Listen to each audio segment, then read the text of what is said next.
తోటి సమన్వయపరుచుకుంటూ కలిసిగా పనిచేయాలని చెప్పేసి కోరుకుంటున్నాం. మనకు అన్నిటికంటే కేసీఆర్ మొదటి వారం ఏంటంటే మనకు గ్రామ పంచాయతీ చేయడం మొదటి వారం మనకు ఎందుకంటే ఉండేది. కానీ ఈరోజు రంగరాయగూడమే సర్పంచి, రంగరాయగూడమే ఉప సర్పంచి, రంగరాయగూడానికి మొత్తం కలిసి వార్డు మెంబర్లు మొత్తంలో కూడా కేసీఆర్ సంక్షేమ పథకాలే కనబడతాయి. ఇక్కడ చూసాం ఏ ఇంటికి పోయినా కూడా కేసీఆర్ ఫలాలే కనిపిస్తాయి. ఏ ఇంటికి పోయినా ఇప్పుడు మన రాజశేఖర రెడ్డి మనల్ని మంచిగా మాట్లాడు. సో ఇంట్లోకి పోగానే రైతు అవపడతాడు.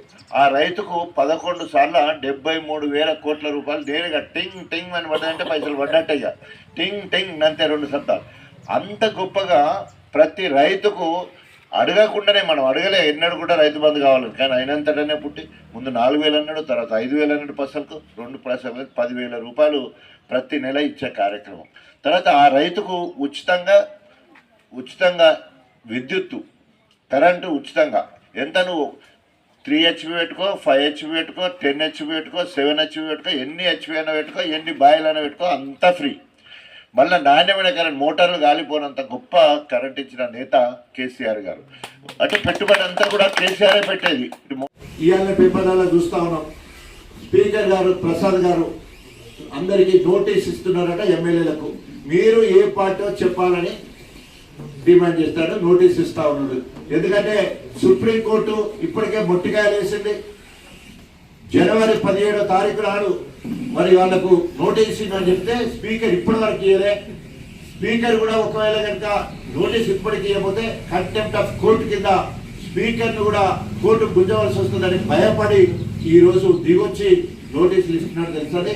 ఇక చెప్పు కడియం శ్రీ, ఇప్పుడు నువ్వు చెప్పు, నువ్వు ఏ పార్టీ, నీ బిడ్డ ఏ పార్టీ, నీ బిడ్డ ప్రచారానికి నువ్వు ఏ పార్టీ నుండి ప్రచారం చేసినావు, నీ అనేక మీటింగ్లలో నువ్వు ఏ పార్టీని కళ్ళు వేసుకొని ప్రచారం చేసినావు, నీకు సిగ్గు శరం ఉండేది ఉంటాయి, నీకు నిజంగానే నైతిక విలువలు ఉండేది ఉంటాయి, నీకు ప్రజాస్వామ్యం మీద గౌరవం ఉండేది ఉంటాయి, నువ్వు రాజ్యాంగానికి కట్టుబడి ఉండేది ఉంటాయి. రాజ్యాంగాన్ని దాదాపు నువ్వు వెంటనే నీ పార్టీ ఏదో చెప్పు. నువ్వు ఒకవేళ కనుక బీఆర్ఎస్ పార్టీ కాదు, నేను కాంగ్రెస్ అంటే బీఆర్ఎస్ పార్టీకి వెంటనే రాజీనామా చేయాలి. బీఆర్ఎస్ పార్టీ నుండి సంక్రమించిన ఎమ్మెల్యే పదవికి రాజీనామా చేయాలి. కడియం శ్రీ రా, నువ్వు నేను తెలుసుకుందాం. ఈరోజు తెలంగాణ మొత్తం ఈవెన్ వరంగల్ ప్రత్యేకంగా గణపురంలో యూరియా విషయంలో అనేక రకాలుగా ఇబ్బందులు పడుతున్నారు.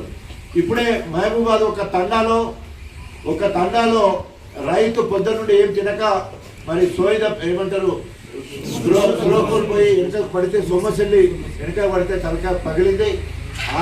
ఆయన ఆపస్పరక స్థితికి పోయిండు. మరి ఆయన సోయి తప్పిపోయినట్టు తెలుస్తూ ఉన్నది.